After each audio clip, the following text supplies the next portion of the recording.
So I'm joined today by Kevin, who is currently a senior manager at Loblaw. Prior to that, he was an associate at McKinsey, and he also a founder of Amici Academy, which is one of the case prep um, organizations. Specifically, the selling point being that it integrates AI and uses it when you're preparing for a case interview. Yeah, nice to meet you. Great Nice to to have meet you, you, Kevin. Terrence. Yeah. So I want to first talk about kind of your specialty, which is getting into consulting. First of all, could you break down to us who is the typical applicant in consulting space in terms of the school, the years of experience, age, and like what do they hope to achieve, typically speaking, when they're trying to break into consulting space? Yeah, I think there's like a variety of different types of people. There are people from like undergrad, just come out of school. They might come from like business, they might come from other degrees. But typically they come from like a target school, but it's getting more often that they also come from other school if they have impressive background and great GPA or stuff like that. And on the other end, you have like professionals who have worked in industry for like 10, 15 years, and they're just looking to pivot into something, still leveraging their industry background. So you've seen these two ends, and in between, there are other people as well. If I have 10, 15 years of experience, what is the typical level I am targeting? You could probably start as an engagement manager, or in some cases, even like associate partner. So I can get into an associate partner without necessarily having a consulting experience? Yeah, if you know a lot of clients, that's at the end of the day, that's what matters, right?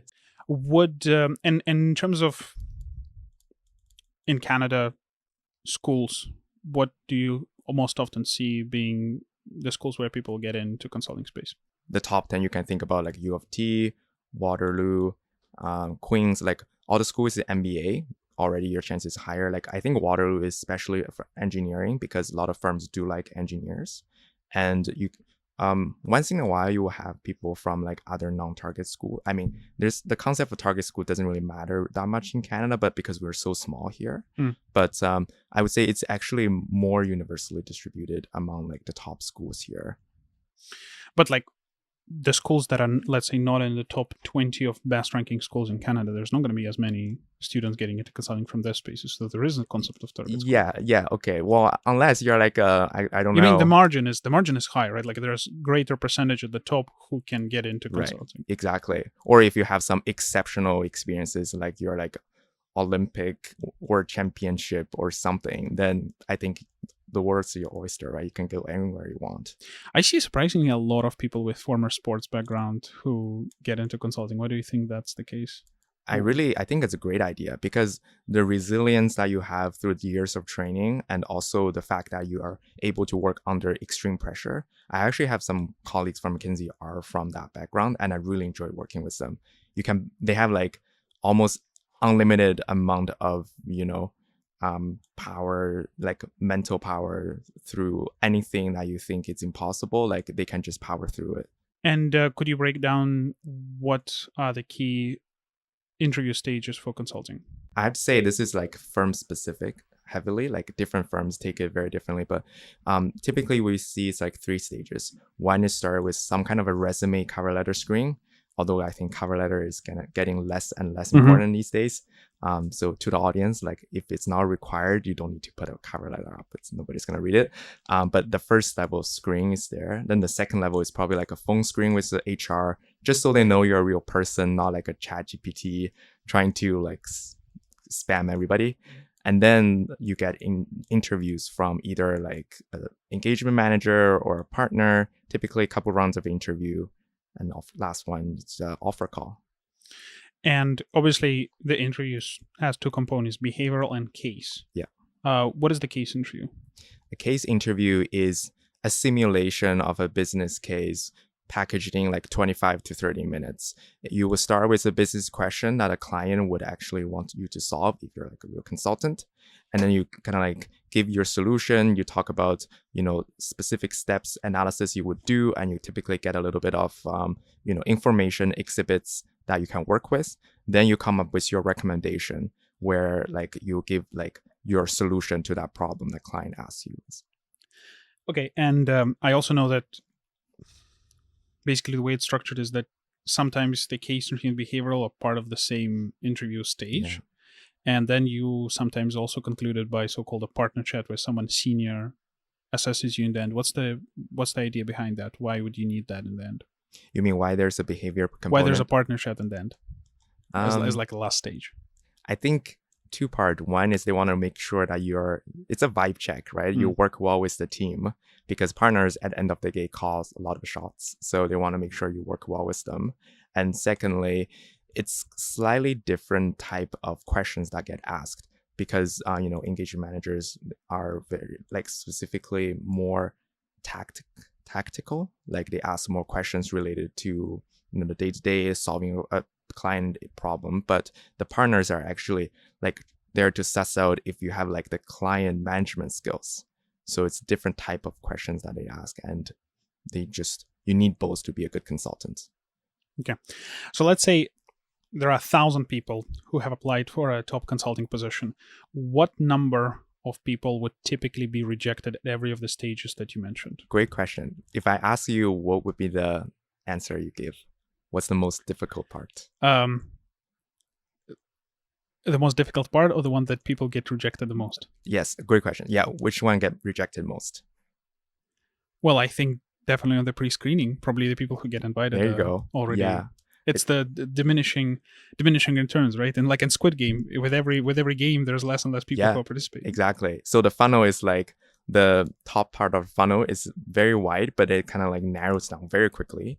So typically like less than 10% of people would actually pass through the initial screen. And this include resume screen, a phone screen, and more often nowadays, like they make you play some online games or assessment, all included, like 10% would pass that stage. And then in the interview stage, let's say if there are like 2 rounds of interview, then the first round, maybe like 30-40% of people would actually pass.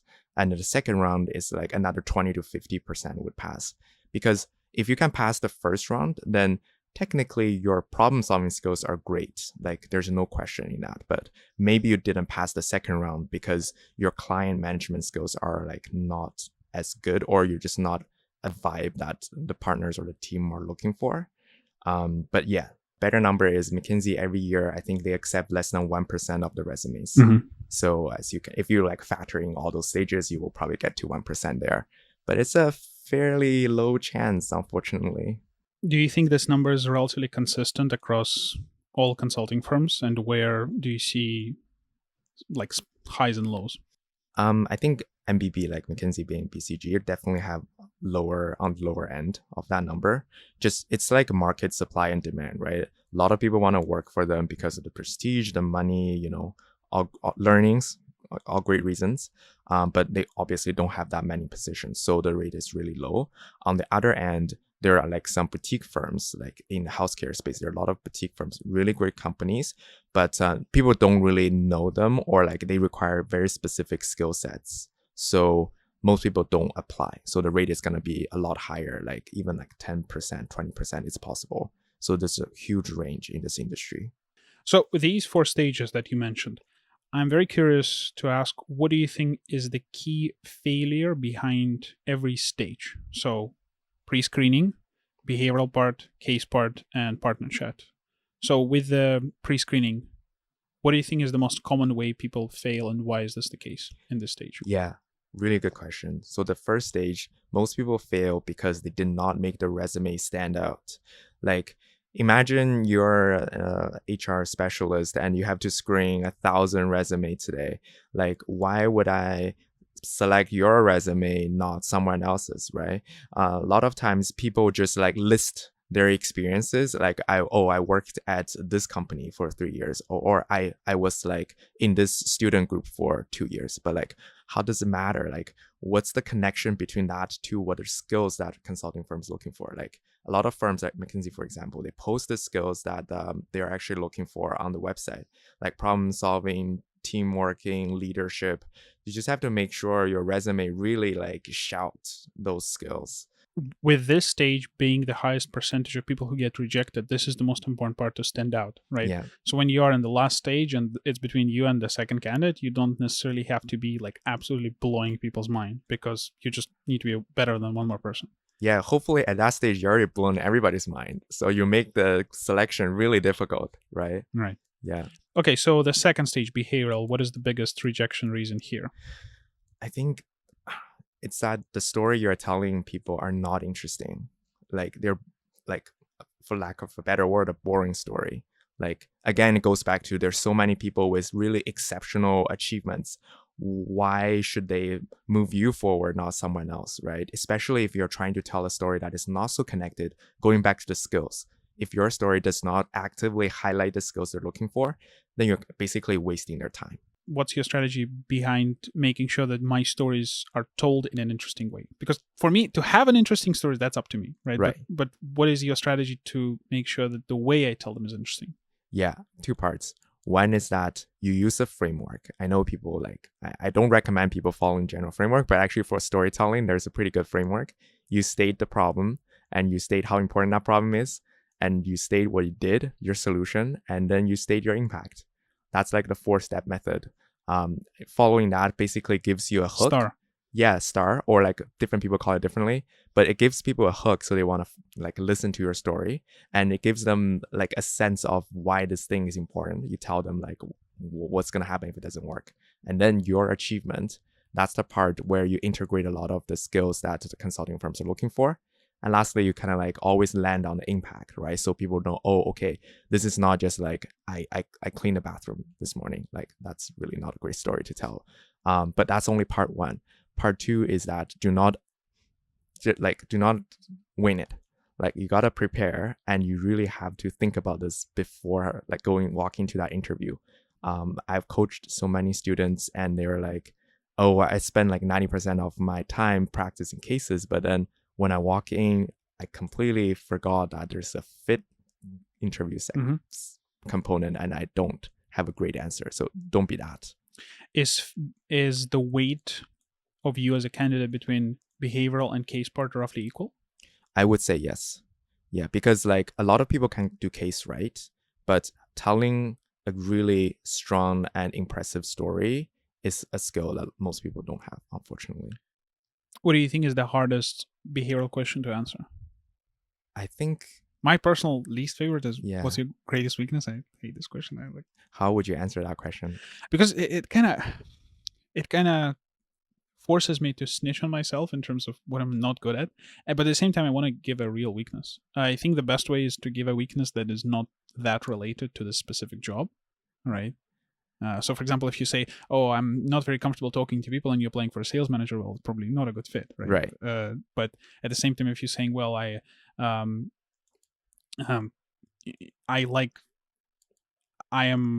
this would be the good. You see, I still like. I have done so many entries in the past.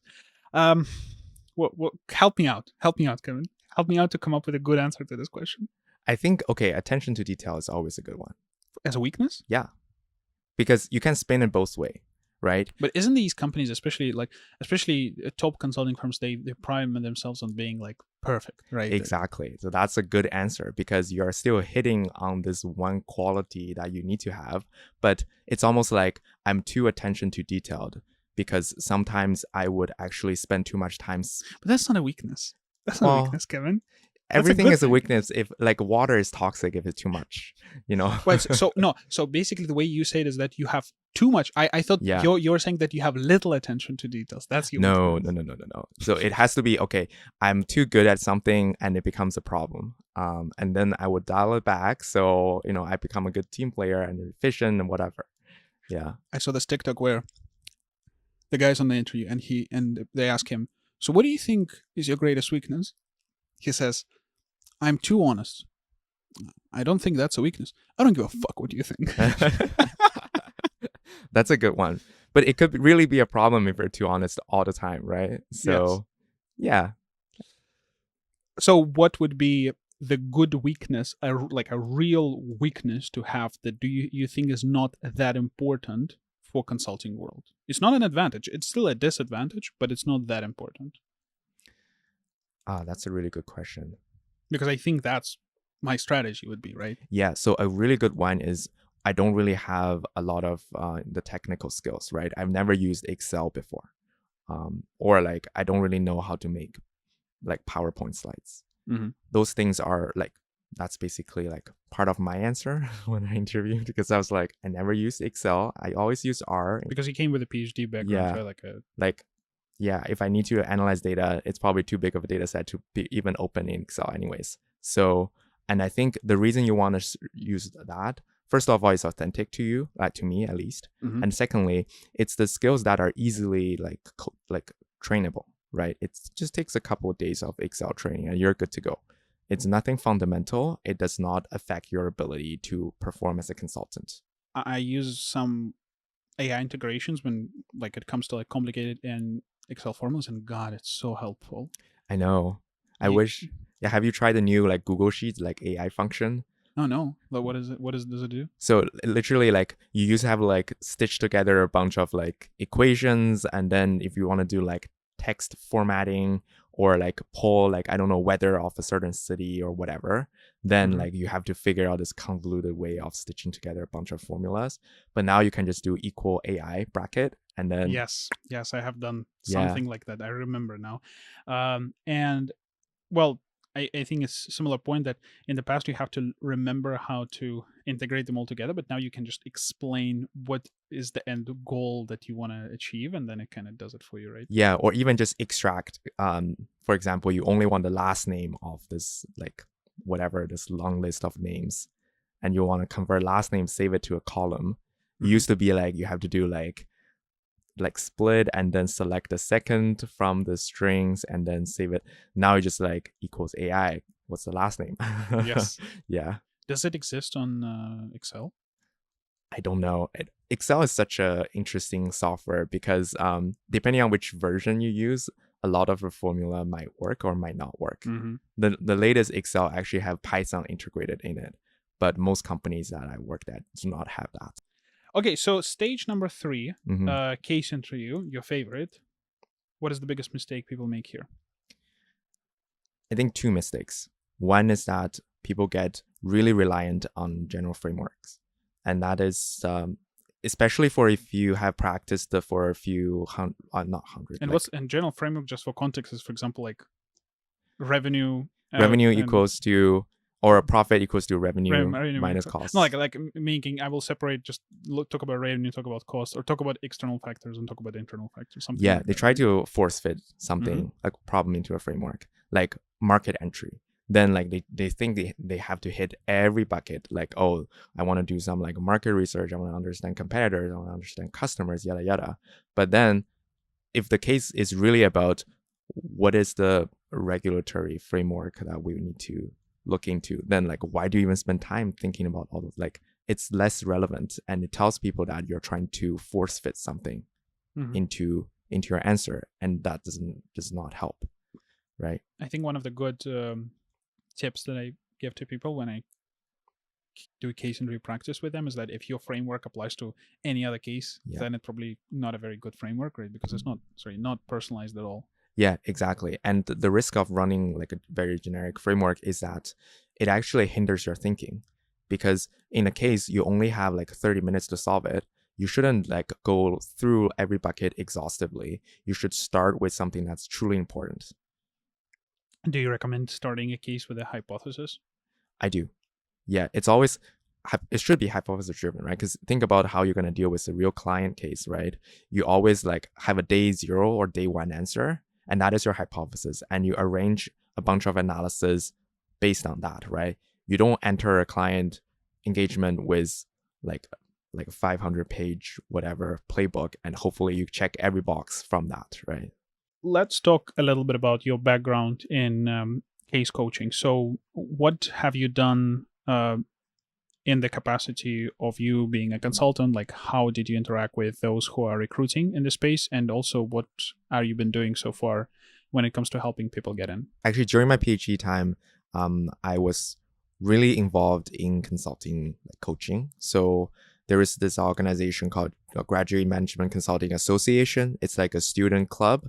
We help like over 400 students every year to get into consulting. And through that experience, I helped a lot of students preparing for cases, help them to update their resume and making sure they have the right skills and stuff like that. So that's kind of like my first taste of like consulting coaching. And then once I started at the firm, was involved in like a lot of the hiring initiatives at the firm. Part of that was also like kind of like coaching people who we have accepted into interviews. McKinsey actually have a really great program. We give you like a buddy that's kind of like help you through the interview journey, help you do interviews. And is this buddy a current employee or also a person current employees who is trying to get in? Okay. No, it's current employees. And we just volunteered hours to help new people. Essentially, it's the idea. How does volunteering look like? What are you usually helping them on?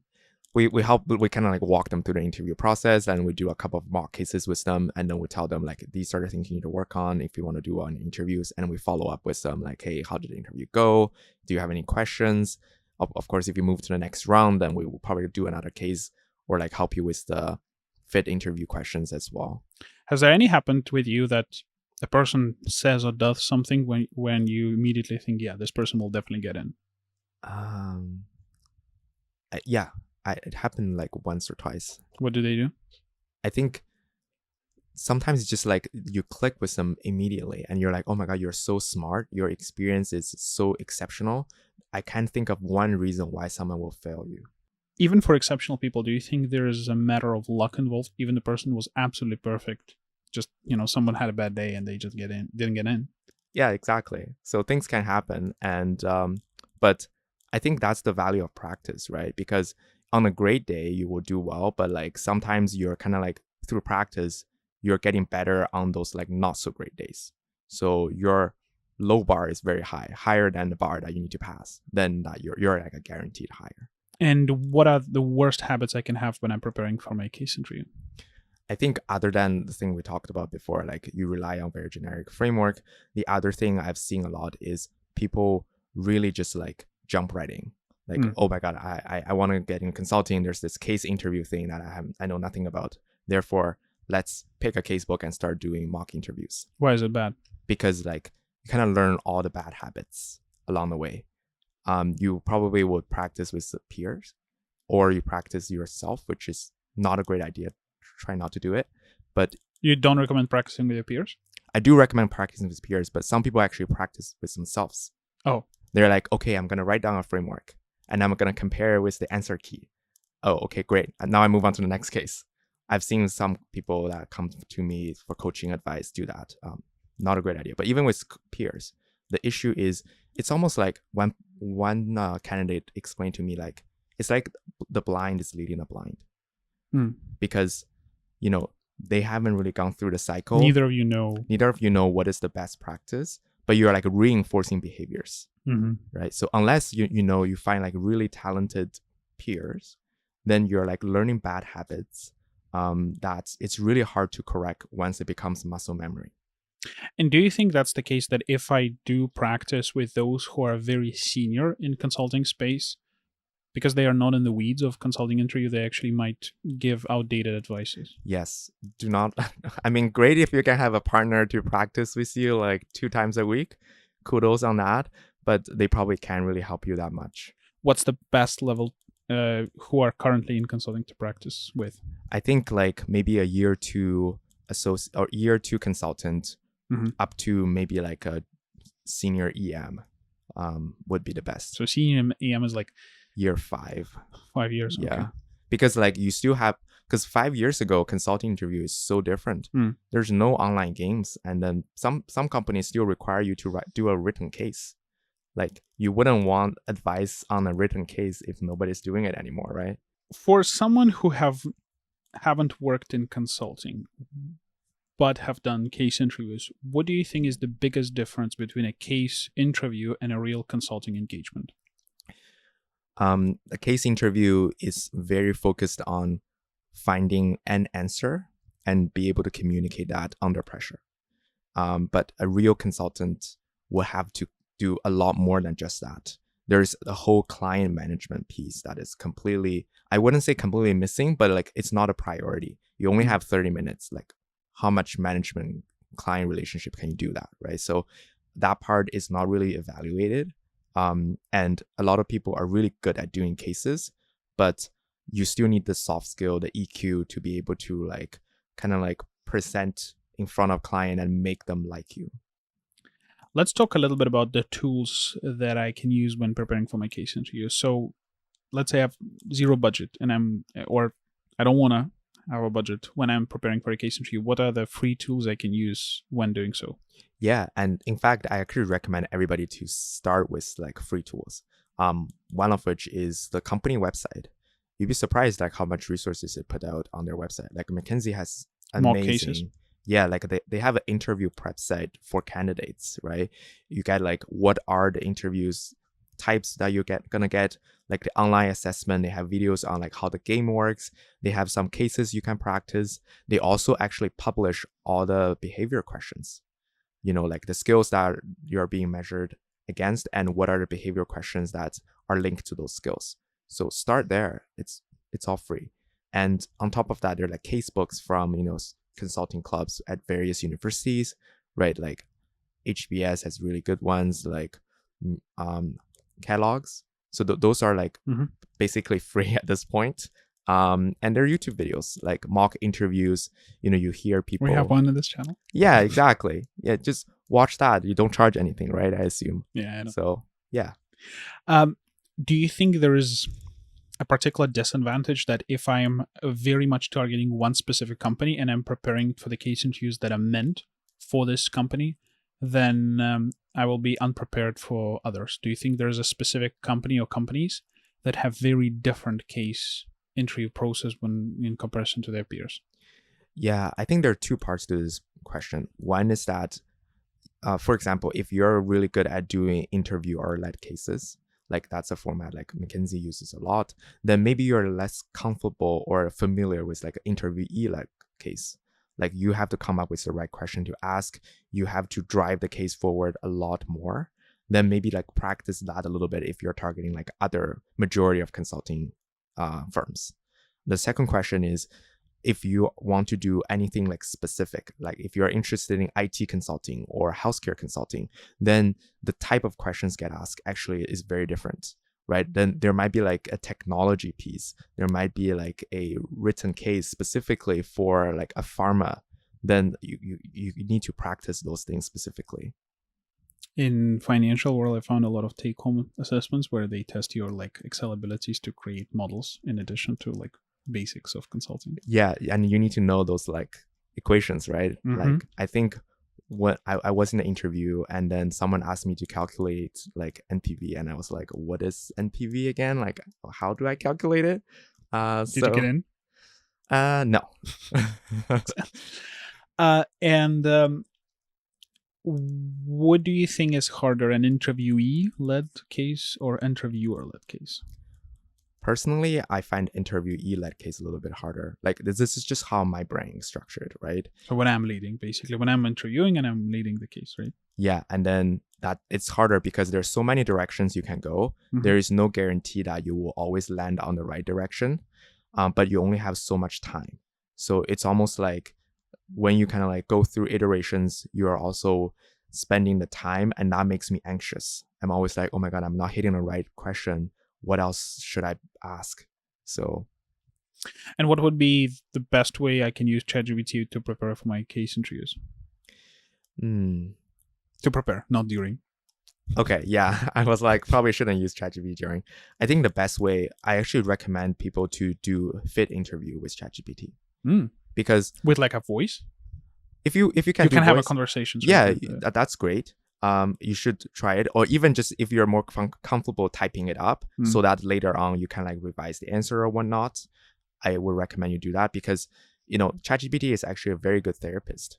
It picks up nuances from your answer very well. And fit interview does not require a lot of like specific like consulting frameworks or, exhibits analysis. So it's less of a burden for ChatGPT to actually give you actionable feedback. I wouldn't recommend you doing case with ChatGPT. You can try, but I've done it before. You really don't get anything useful out of it.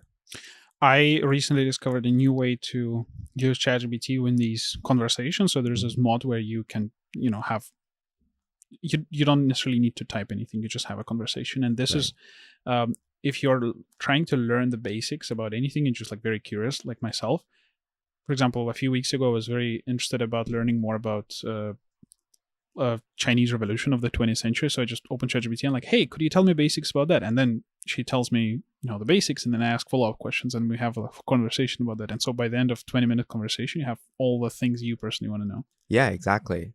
My favorite function is the deep research.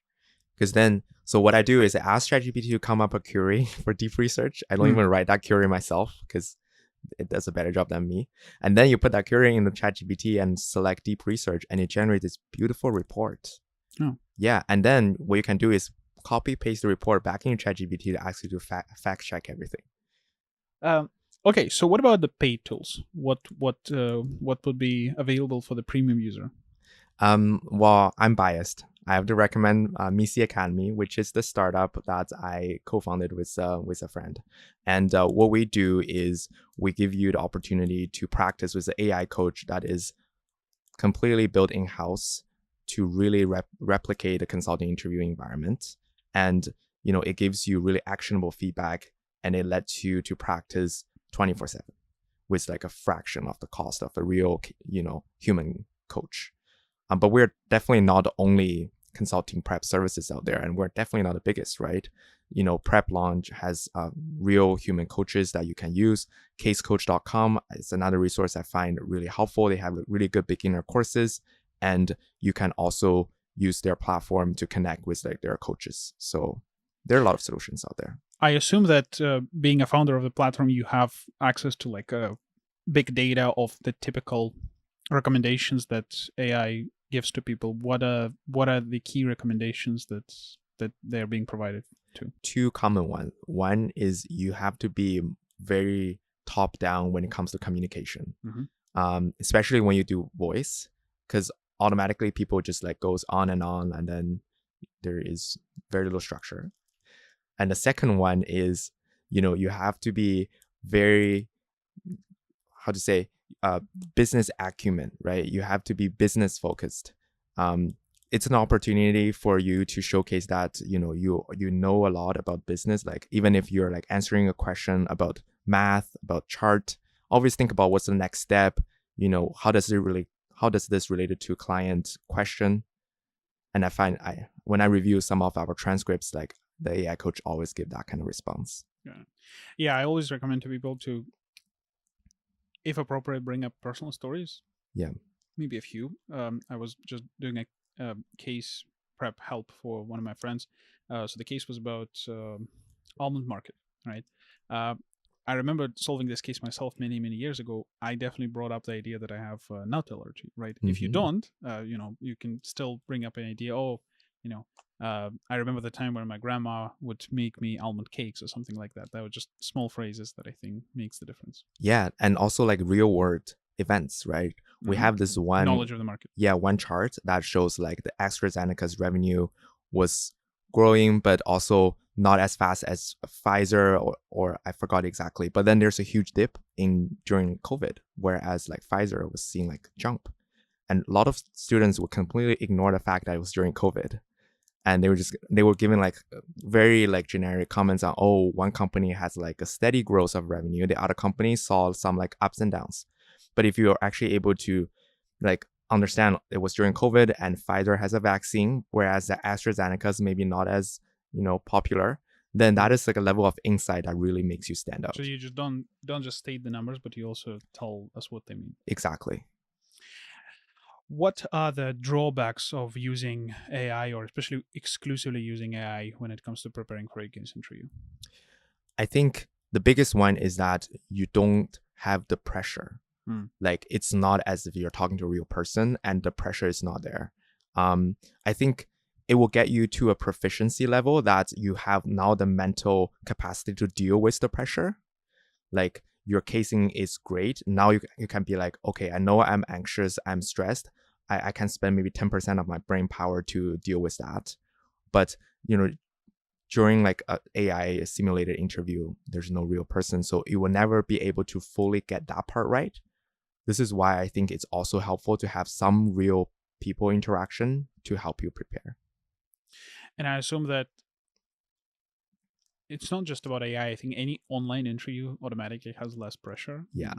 in comparison to in person. Yeah, Yeah. exactly.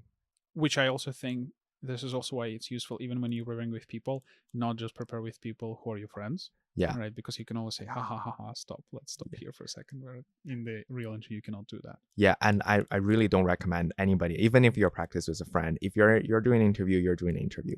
Treat that person as your interviewer, right? Mentally, that should be the mindset. Because if you're like, okay, let's pause for 5 minutes, I just want to like think through this, then like you're basically ruining the whole experience. And I assume there's also one of the drawbacks is that AI only has ability to recognize your voice, right? So it doesn't seize your body language. Yeah, Which I exactly. think might also be a good things to do, especially when it's an in-person interview. Yeah, body language, and also maybe like if you're doing an in-person interview, like the handshake before and after, the small talks, all those things like build reports. And unfortunately, unless we're able to build a robot and then do like a handshake with the Right. robot, that's not going to be something you can practice. Does your AI has an ability to have like a 5-minute beginning conversation, or how does it work? Like, or the AI knows the case in advance? Yeah, so the AI model is trained on all the cases we have, and then it also knows what a good answer would look like and what to look for, like comprehensiveness, correctness, do you show business acumen, all those great things. But and it's through voice, but it does not actually cover like small talks, because what we found when we actually asked users about it is everybody have such a variety of understanding for small talks and their preference. It's easier for them to practice with a real human than having to build like a coach, because then it's not really a case coach anymore. It's like your human interaction coach. With ChatGPT, I found one of the drawbacks of using it is that it's very agreeable. Every single time I say something, they believe that I'm Albert Einstein. Just invented the new best idea of the 21st century. Have you encountered this problem with the cases? And if so, how did you solve it? That's why we built the model in-house. Like we actually, at the very early days, we tried to kind of like build a ChatGPT wrapper, but we quickly realized that it's not usable for case, because you cannot agree with everything a candidate say.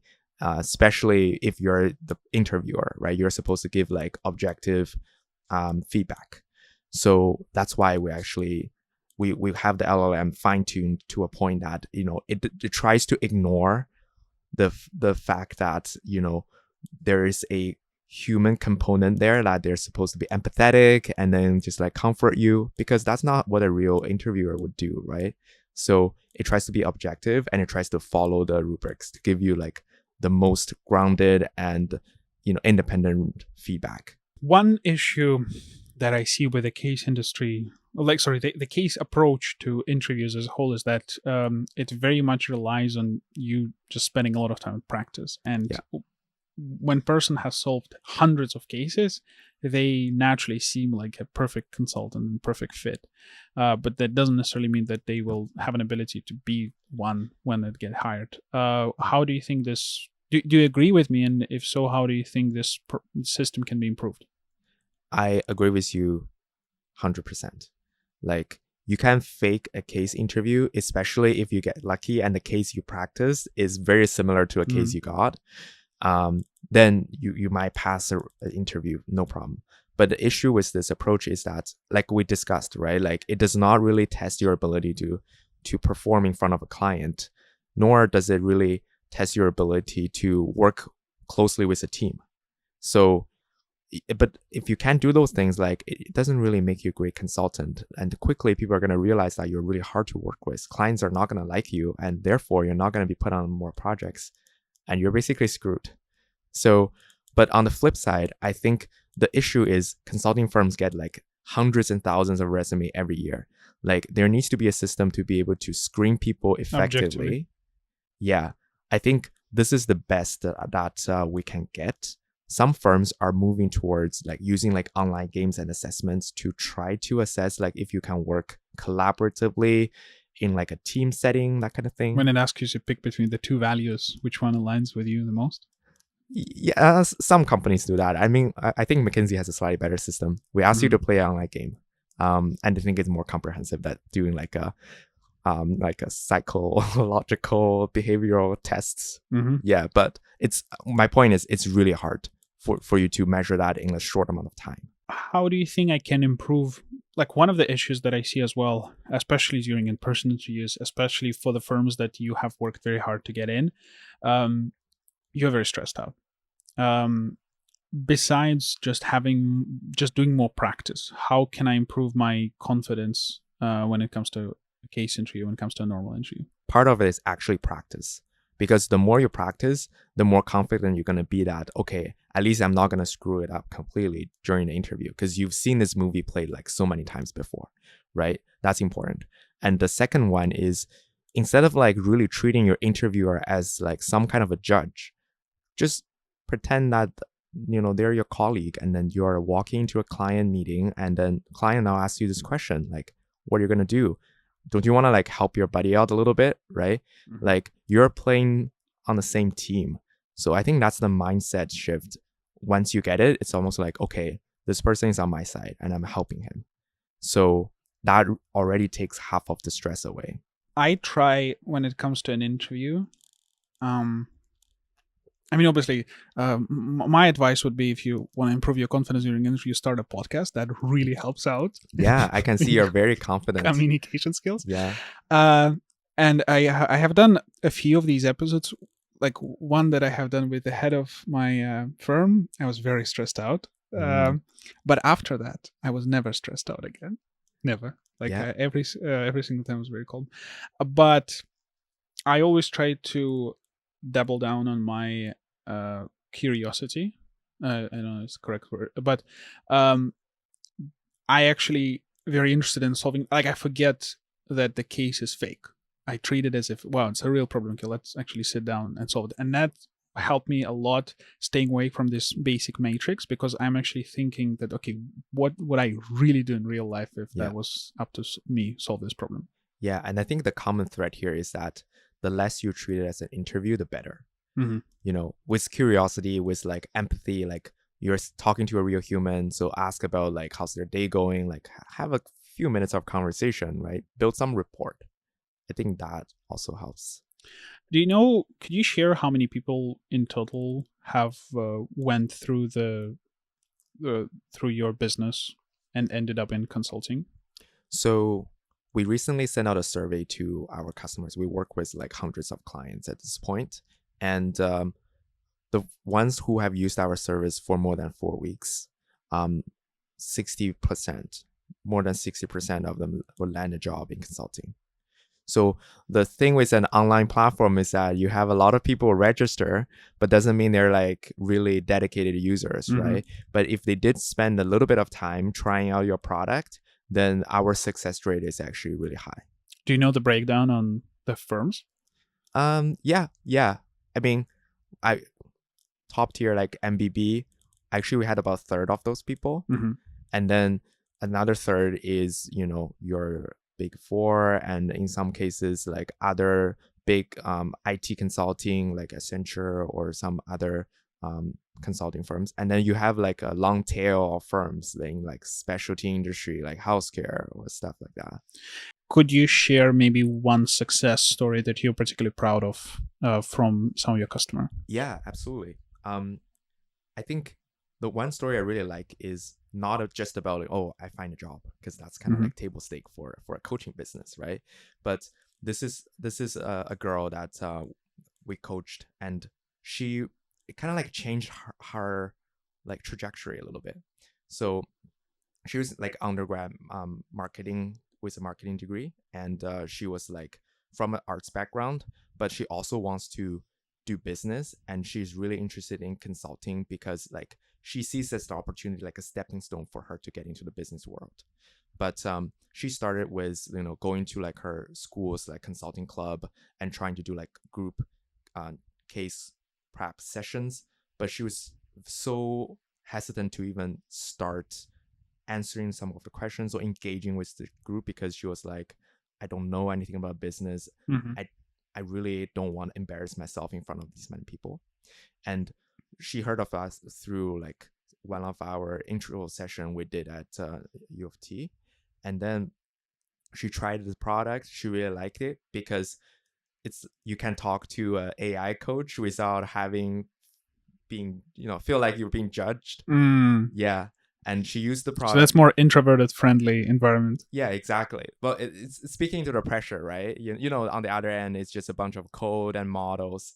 So it naturally makes you perform a little bit naturally. Mm-hmm. After like 6 weeks, and she really, really get better at becoming more confident.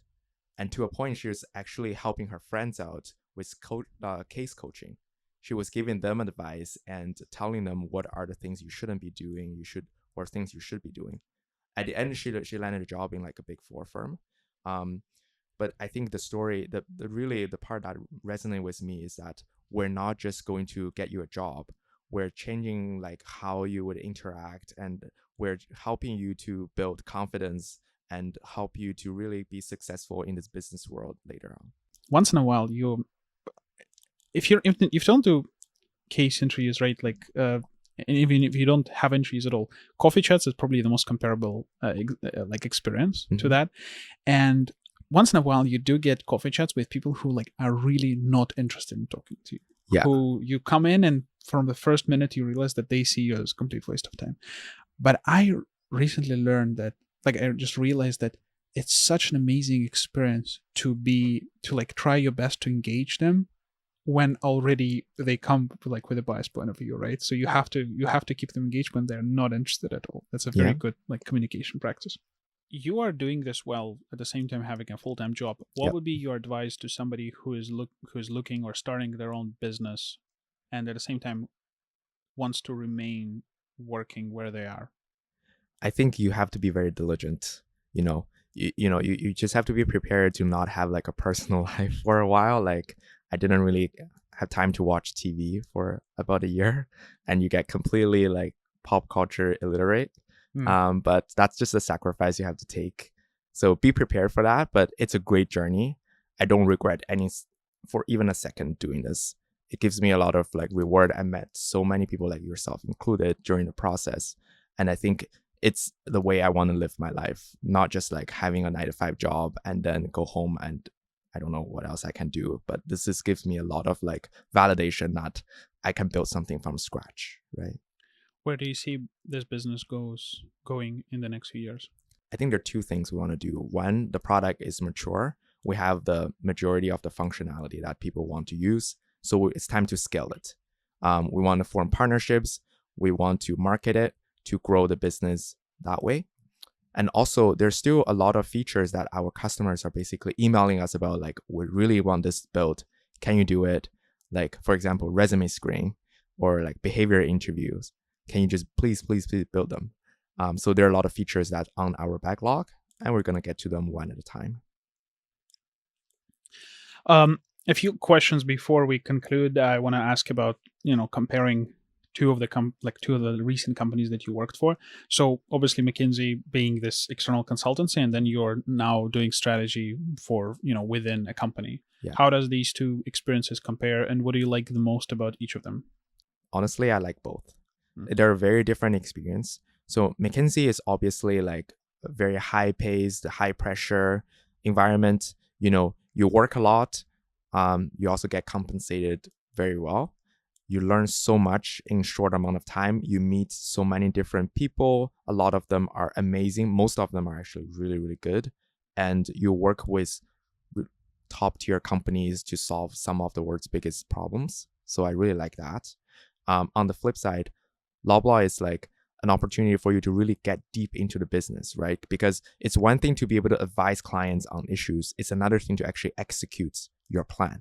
So at Loblaw, we're a customer-facing business, right? So you do get a lot of different voices from customers, and we're the largest grocery in Canada. So a lot of voices from different stakeholders like governments, the public. Then how do you still execute your plan with so many stakeholders in the room, all have their own agenda? It becomes very complicated very quickly. So it's different type of muscle. It's like you are powering through in the midst of a lot of noises and a lot of conflicting opinions. But at the end of the day, your job is to get the work done. So how do you do that? So last question that we're experimenting with um, is, what is the meaning of your life, and do you think your career reflects that? Yeah. The meaning of my life. I actually thought about this. I like thinking about those deep questions on my own. I think I'm the kind of person who would enable other people to be successful. Like, I see myself like really getting, you know, passionate when there's an opportunity to elevate other people. Like, this talks to the coaching services I'm building, because I feel like really excited when someone email me and be like, I really like your product. It helped me so much. I get an offer, or not. Even they don't get an offer, but they feel like they get so much value from from the service. That's when I get a lot of excitement and passion. And at work, I'm really happy when I'm able to support my stakeholders to launch something into millions of Canadians. That gives me a lot of satisfaction. At McKinsey, I'm helping the clients to reach whatever business goal they were helping to reach through the advice, through the service analysis I was able to provide. That gives me a lot of satisfaction. So I think that's the common thread through my life. Thank you very much, Kevin. It's been a Thank pleasure. you. A pleasure as well.